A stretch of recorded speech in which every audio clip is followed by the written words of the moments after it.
Hello, everyone. I'm Angelo Robles, founder and chairman of Family Office Association. My podcast is Effective Family Office, and my book, Effective Family Office Best Practices and Beyond, just released. We hope you have a chance to learn a little bit more and hopefully purchase. I'm joined today by Mark Haltsema, advisor to global single family offices. Mark Haltsema is a long tenured experience within the single family office community. He's a global advisor to family offices around the world. Mark, thank you so much for joining us today. Thank you, Angelo. It's a pleasure to be here. The pleasure is ours. We have many topics that we're going to discuss. Let's get right to it. Built somewhat around my framing of my open commentary, this really comes down to accountability, whether it's a new startup single family office or an existing. Accountability in the family office. What are some key steps you think that family offices need to get right or do better than they're often currently doing? Well, first of all, it's going to be very important within an existing single family office or as a single family office looks externally to its advisors to decide exactly what are the measurable metrics, what are the goals the family has elected for its single family office, and how is the family going to achieve those goals. This applies both internally and externally. But there are a number of very specific areas that families should focus on. One, deciding what the metrics are, such as the family will have a different, depending on the family office itself, it may very well have different goals. So deciding what's right for that family is critically important. How the outside advisors work with the family is going to be a critical component. Is there chemistry? Is there versatility between the family office, and the external advisors to the extent the family is using it? I think there's also got to be a forward-looking component to this in evaluating both people within the family office and externally. How proactive are the advisors? How proactive are the people within the family office, and to the extent that they are using external advisors, in keeping ahead of the curve in terms of issues and potential challenges the family is going to face? But I think one of the most important components to accountability and measuring performance is what I loosely call a chief of staff mentality. And that is having someone within the family office, and it's typically not the CEO, because the CEO has a much more broad perspective as to the direction of the family in the family office, but someone who is, if I may borrow an analogy from American history, someone like James Baker, who was an extraordinary chief of staff to Ronald Reagan, was able to latch into significant talent within that White House. But the success of Baker in that role went way beyond the time that he was the chief of staff, going back to being the chief delegate hunter for Jerry Ford in 1976. But having that mindset of keeping the trains running on time, catching the javelins, returning every last phone call before the end of the day, that mentality of being able to bring together different segments of the family office and working either within the family office or as an external advisor, because sometimes this chief of staff function is outside the family office, is, I think, really critical to achieving not just success, but excellence within the family office.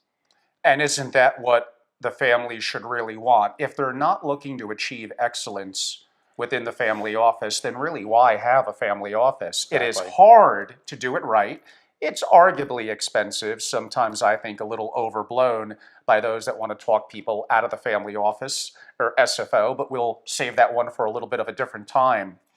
So this really comes down to the issue of what are my goals as a decision-making family member, why we're moving forward on an SFO. We have a compelling vision of the future. We create a mission statement, a family constitution, things we're not really going to do a deep dive really at all today.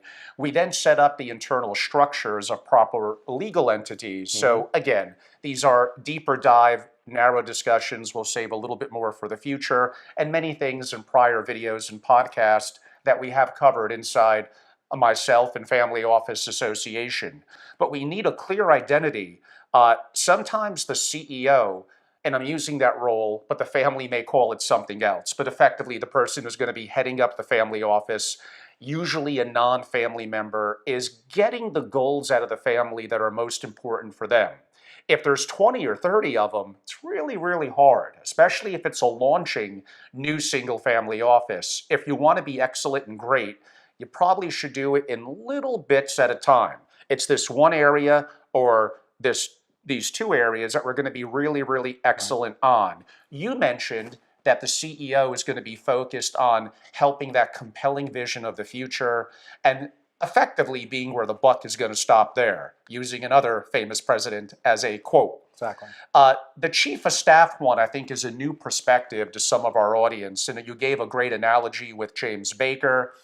And they're doing a lot of the blocking and tackling. But if you could dive a little deeper in your perspective, how you think that would interact with the CEO and to some degree with the family members that may even have questions coming into the family office that may be distracting for them to be able to accomplish their goals. Right, right. The primary role of the chief of staff is to execute on the mission and vision of the family, which is encapsulated in the mission statement and to the Constitution to the extent it exists, but certainly should be contained within a business plan. Okay, a family office, as we both will agree, is really a business and needs to be run as a business. So there needs to be a business plan. There needs to be a marketing strategy. There needs to be the goals that one sets up for 30, 60, 90, 180 days every year, not just at the outset, but continually. So the chief of staff is, in many ways, the hub of the wheel, all right? Needs to focus on purpose, the purpose of the family office, the people within the family office and externally who are advising the family office, and the process. What's the process? How is the family office going to get from point A to point B over the next 30 to 60 days, regardless of what the family office needs to focus on? So there'll certainly be the investment function, but there's also issues around governance, operations, succession, next generation planning, risk management. I mean, any startup business, and let's focus on just having the family office as a startup business, is going to go through a very tentative time as it starts out.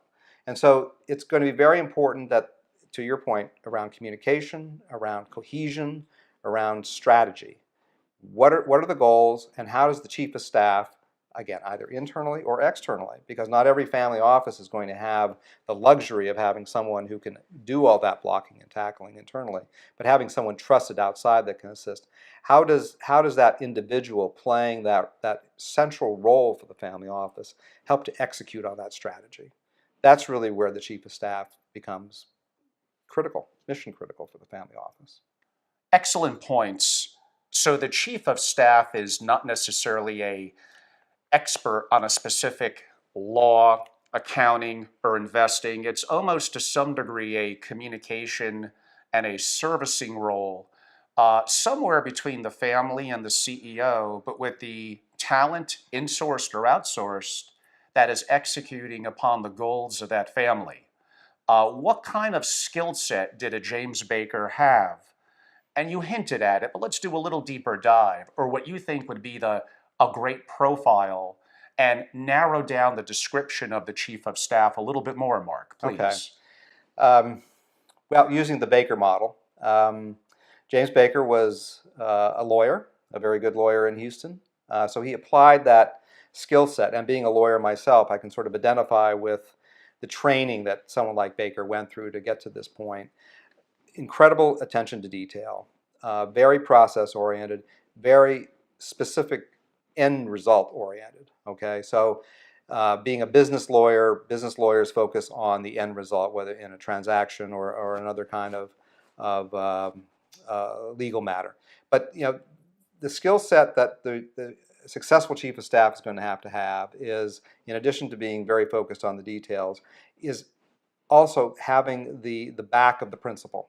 Okay, one of the successes that James Baker had, both with Ronald Reagan and with George Bush, was that he had the president's back and the president had his back. So there was cohesion there. There was loyalty.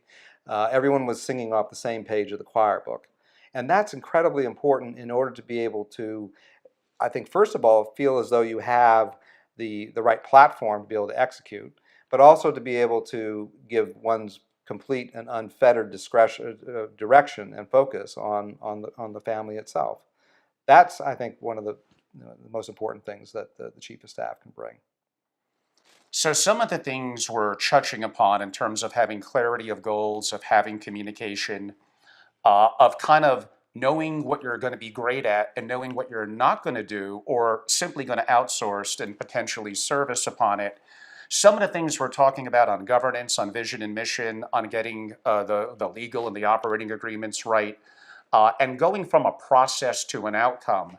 This is pretty basic things that businesses for hundreds of years that have grown to be successful around the world have done. Oh boy, we're going to get into a little bit of a sensitive topic now. If the family created a single family office and had a liquidity event, they had an amazingly successful business. And they likely had governance down pat. They had, we have a goal, we do this really, really good, arguably the best in the world, and we have a process to our outcome, a strategy. How come when they often create a family office, it doesn't quite have that level of, could I use the word, institutional rigor? I think one of the reasons it doesn't have the institutional rigor is that those that set up family offices don't frequently see them as a business. I wouldn't go so far as to say they see it as a hobby, but I don't believe that in the cases of a lot of family offices they apply the same amount of attention to detail, strategy, rigor, holding people accountable. Accountability is very important in launching any business, including a family office. I think coupled with all that is that a number of family offices tend to operate within what I call an information silo. All right, families are very, very protective of their privacy and their confidentiality, and rightfully so.